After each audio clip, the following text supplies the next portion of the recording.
Hi and welcome to A World of Words. I'm Vanessa and today I'm going to do my Q&A video celebrating 1 year on Booktube.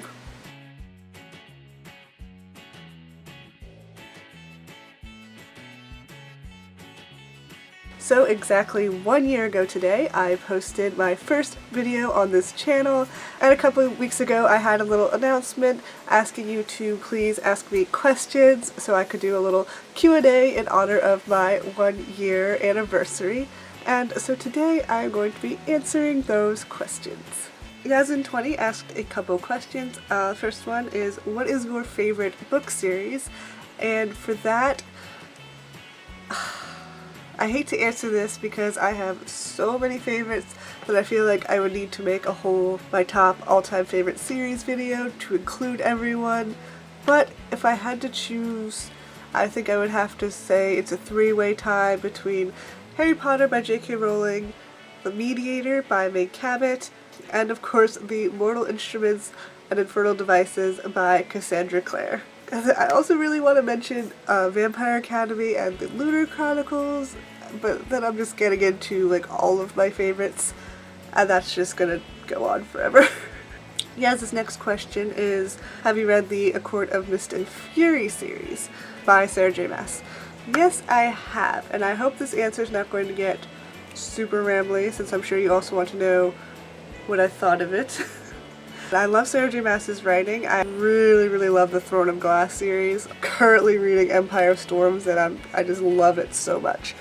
But as far as the Court of Mist and Fury series, I do like it. I just don't like it quite as much as I like Throne of Glass, and that is just simply because of Feyre.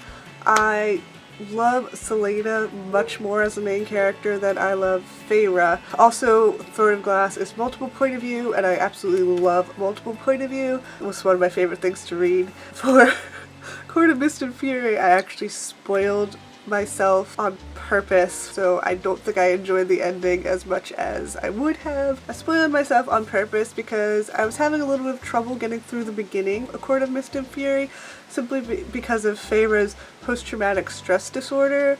I understand that it's a very important topic and it needs to be explored and written about, but it is honestly one of my least favorite things to read about. I really don't enjoy reading about it. It always kind of sneaks up on me in stories when I'm not expecting it, and so I was having a lot of trouble getting through the first half of A Court of Mist and Fury. So I actually watched a book talk and found out what was going to happen next. It was intriguing enough that I decided that I did actually want to continue reading it, and I did really enjoy the book, but I feel like I would have loved it a lot more if I hadn't spoiled it for myself. Like the next book, I'm not going to spoil myself because I have to trust that Sarah J. Maas will have an amazing ending, because she always has amazing endings. So next time I'm just going to trust that she has something awesome coming and not ruin it for myself. That's my very long answer to that question. Let's hope I can answer these other ones a little faster. Mary May Be Reading asks, as someone who's starting a channel, a bad one right now because I don't have a good camera and I'm sure it's not that bad, what do you look for in a booktube channel? I feel like this question, and you can correct me, Mary, if I'm wrong, I feel like it's also kind of asking what makes a good YouTube channel. If I'm wrong, let me know. But as far as what do I personally look for, I can't quite answer what makes a good YouTube channel, because what I look for in a channel won't necessarily be what the next person looks for. But me personally, I honestly do look for good video quality, lighting and editing and that sort of thing. As far as lighting goes, you can use natural light and it will make whatever camera you have, even if it's not a great one, your video quality can be pretty good. I also look for good editing, probably use whatever's free on your computer and just cut out all the ums and awkward pauses. Even I cut out all of my awkward pauses. My video footage is usually over twice as long as any video that I film. Not always, but often it is. I also look for people who are just energetic and look like they're having fun making their videos. And also one other thing that I tend to look for in booktube channels specifically are people who have somewhat similar reading tastes than me. I like to have a little bit of overlap, and if somebody has completely different reading tastes than me, I might not subscribe, simply because if their favorite books are books that I don't like and they don't like my favorite books, I don't quite see the point in watching their videos because half of it is recommendations, and if I can't trust a recommendation, then it seems sort of silly to be watching. But that's a very subjective thing, and you will just find people who enjoy your videos and who like your recommendations, so I wouldn't really worry about that one at all. Just have fun, do what you like, and if you are concerned about your video quality, just watch tutorials like crazy. That's what I did. Just anything you want to know, just kind of look it up, and I'm sure you can find videos on it. I feel like I don't quite have enough viewers to make YouTube tutorial videos and have them taken seriously at this point, but I actually was considering some point in the future making very detailed YouTube tutorials on like equipment, how to light them, edit, all of that. When people make them, they don't go into quite as much detail as somebody who was looking for the stuff I wanted, so I was considering making something like that.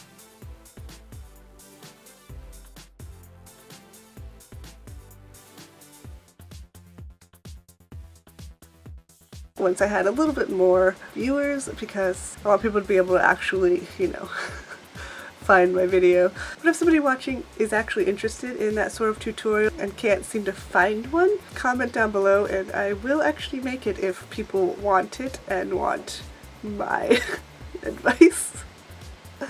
What am I saying? Cindy Silva asks, where do you get your music for YouTube? They always shoot me down because of copyright laws. First of all, hey Cindy. There are a few places that I get my music. First one is the YouTube Audio Library. You can either just search YouTube Audio Library and they have a channel and they have a ton of copyright-free music that you can actually download right from the video. Just check whether or not you have to attribute the artist. Just make sure that you follow the instructions in the description on how to do that. Usually it's very simple and you just need to say, by this person, and you're good. One group I really like from the YouTube Audio Library is Jingle Punks, and they have really good, really dramatic music, so I like to use them a lot. Other places I go for copyright-free or royalty-free music is Bensound, which I actually found from another YouTuber called Oh My Plot. I think that's still her name. I'm not sure if she's still making videos. She told me about the website called bensound.com, just www.bensound.com, and I'll link that in the description. I'm assuming the guy's name is Ben.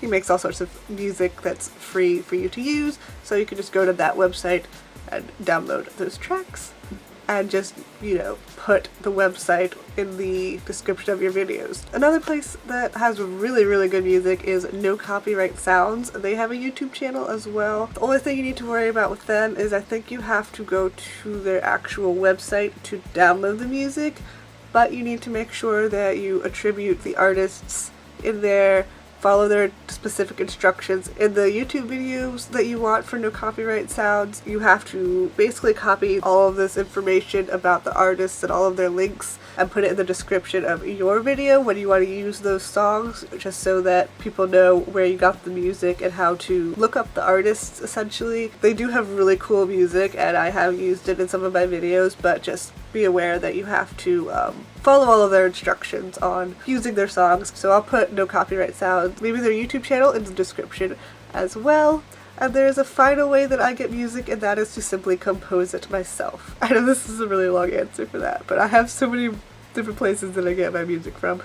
I currently have a PC because I cannot afford a Mac computer, even though I really do love Mac computers. And on the PC they have an app, Windows Music Maker Jam, and you can compose your own music in that. It is free as long as you only use, it comes with one that is a default, and then you can choose 3 more different music styles essentially for, I don't know why I'm doing this, for free. Essentially you choose your different instruments that play on a little loop of a few seconds, and then you can compose songs on it, and it's actually pretty fun. It's a little bit time consuming to compose the songs, but it is really cool because then you get your own completely unique 100% original tracks. And whenever I list composed in Windows Music Maker Jam, that is my own original little thing that I've come up with, copyright free and everything. I can't say that I could try and sell the song and make money off of it myself. I don't think that's allowed, but I am allowed to use it in my video. And if you don't have a PC and you're working with a Mac,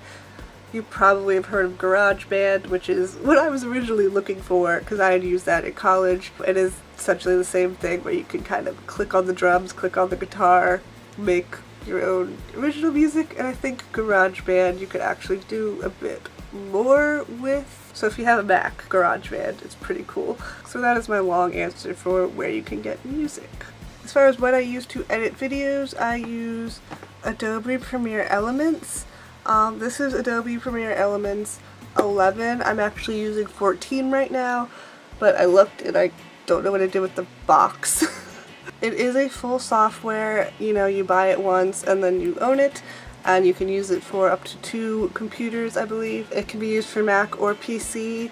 It is a version of Adobe Premiere Pro, which is a professional software. I believe actual filmmakers, they make it with either Adobe Premiere Pro or Final Cut Pro. And Final Cut Pro is Mac only, and I've used that as well, and I really, really like Final Cut Pro and Final Cut. I don't know if it's Elements, but whatever the other cheaper version of it is, I've used that as well, and I like it a lot. This one worked really well. I did use it on my computer that had 6 gigabytes of RAM, and it was a little iffy. My new computer has 8 gigabytes of RAM and it works really well, so I will just say that. You can do a whole lot of things with it. It has a lot of cool effects.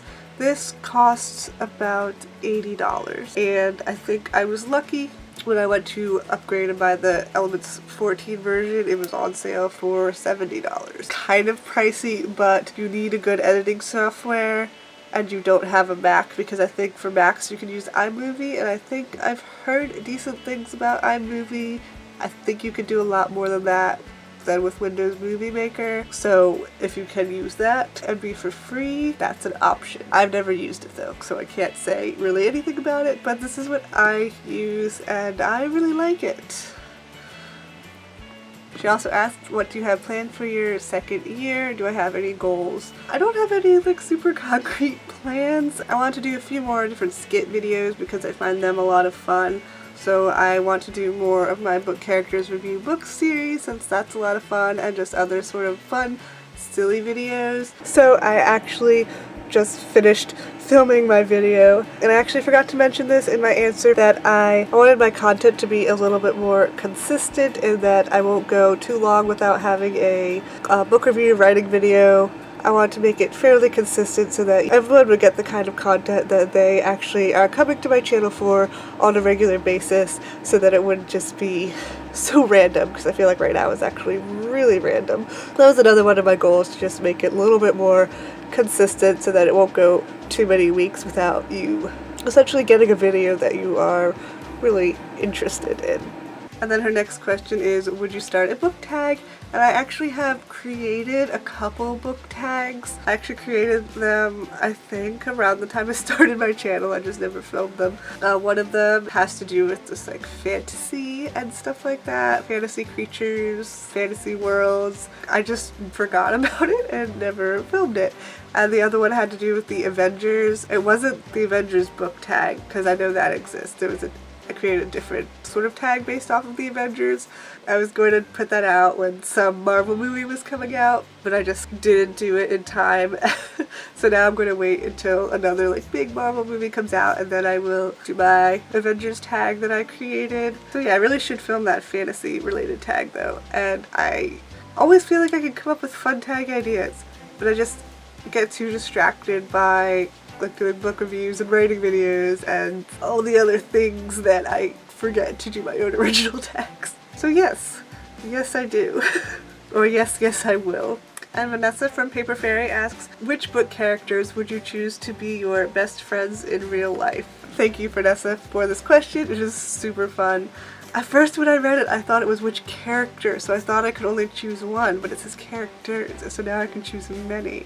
So I'm going to go with the 3 that I was kind of debating on. I originally settled on Cress from the Lunar Chronicles because I feel like we are very similar in personality. I feel like, except for I'm not a computer genius, unfortunately. But as far as we both love watching things and fangirling over them, and she's just so sweet and so much fun, I feel like me and Cress we'd be like this, and we'd have so much fun together.